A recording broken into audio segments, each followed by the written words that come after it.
Hi. So as I promised, here's a special video. I'm here at the Los Angeles Temple, and I'm going to read the first chapter of Alma. And as I always say, don't forget to hit pause and say a prayer, ask for discernment, so you can get out what you're supposed to. If you want to get your own physical copy of the Book of Mormon, there's a link in the description for that. Or you can send me an email at thetruthaboutwaffles@gmail.com, and I'll send you one on my own dime with my testimony on the blank part. There's also links so you can download the Gospel Library app for your Android, iOS, or Windows device. And yeah, hope you enjoy it. Alright, so Alma chapter 1. Now it came to pass that in the first year of the reign of the judges over the people of Nephi, from this time forward, King Mosiah, having gone the way of all the earth, having warred a good warfare, walking uprightly before God, leaving none to reign in his stead, nevertheless he had established laws, and they were acknowledged by the people. Therefore they were obligated to abide by the laws which he made. And it came to pass that in the first year of the reign of Alma, in the judgment seat, there was a man brought before him to be judged, a man who was large and was noted for his much strength. And he had gone about among the people, preaching to them that which he termed to be the word of God, bearing down against the church, declaring unto the people that every priest and teacher ought to become popular, and that they ought not to labor with their hands, but that they ought to be supported by the people. And he also testified unto the people that all mankind should be saved in the last day, and that they need not fear nor tremble, but that they might lift up their heads and rejoice, for the Lord had created all men, and had also redeemed all men, and in the end all men should have eternal life. And it came to pass that he did teach these things so much that many did believe on his words. Even so, many that they began to support him and give him money. And he began to be lifted up in the pride of his heart, and to wear very costly apparel, yea, and even began to establish a church after the manner of his preaching. And it came to pass as he was going to preach to those who believed on his word, he met a man who belonged to the church of God, yea, even one of their teachers, and he began to contend with him sharply, that he might lead away the people of the church. But the man withstood him, admonishing him with the words of God.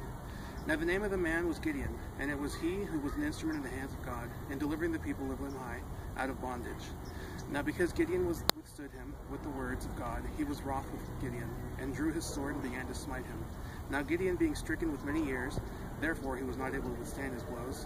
Therefore he was slain by the sword. And the man who slew him was taken by the people of the church, and was brought before Alma to be judged according to the crimes which he had committed. And it came to pass that he stood before Alma, and pled for himself with much boldness. But Alma said unto him, Behold, this is the first time that priestcraft has been introduced among this people.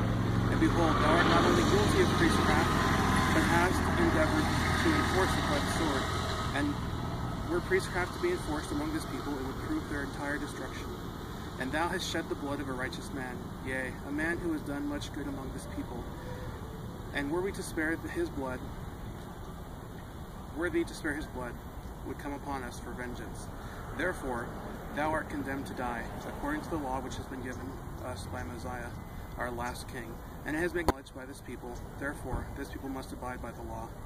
And it came to pass that they took him, and his name was Nehor, and they carried him upon the top of the hill, Manti, and there he was caused, or rather did acknowledge between the heavens and the earth, that what he had taught the people was contrary to the word of God. And there he suffered an ignominious death. Nevertheless, this did not put an end to the spreading of priestcraft through the land, for there were many who loved the vain things of the world, and they went forth preaching false doctrines, and this they did for the sake of riches and honor. Nevertheless, they durst not lie, if it were known, for fear of the law, for liars were punished. Therefore, they pretended to preach according to their belief. And now the law could have no power on any man for his belief. And they durst not deal for fear of the law, for such were punished. Neither durst they rob, nor murder, for he that murdered was punished unto death. But it came to pass that whosoever did not belong to the church of God began to persecute those that did belong to the church of God, and had taken upon them the name of Christ. Yea, they did persecute them, and afflict them with all manner of words.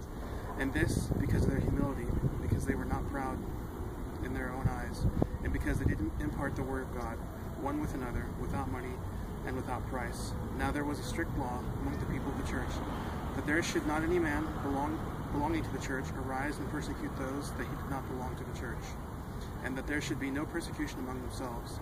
Nevertheless, there were many among them who began to be proud, and began to contend warmly with their adversaries, even unto blows, yea, they would smite one another with their fists.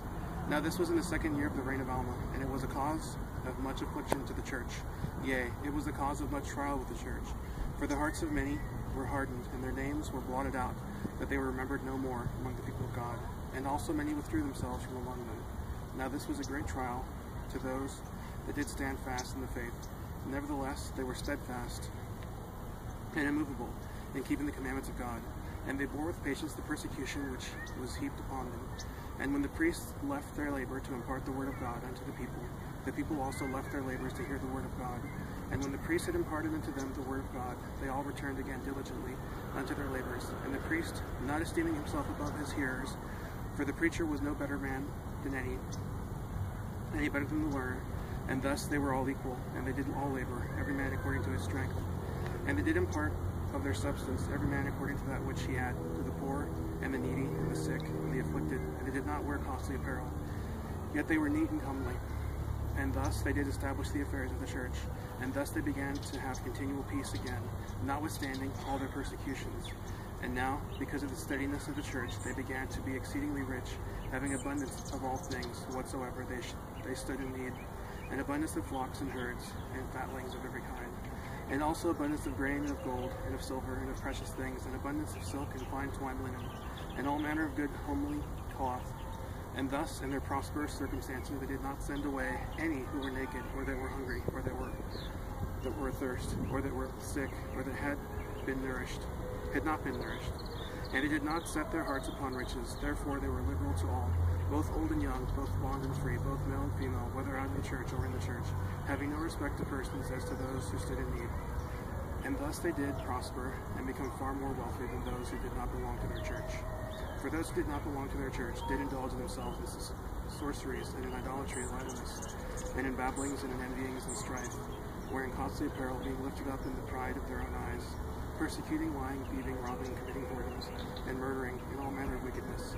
Nevertheless, the law was put in force upon all those who did transgress it, inasmuch as it was possible. And it came to pass that by exercising the law upon them, every man suffering according to that which he had done, they became more still, and durst not commit any wickedness, if it were known. Therefore, there was much peace among the people of Nephi until the 5th year of the reign of the judges.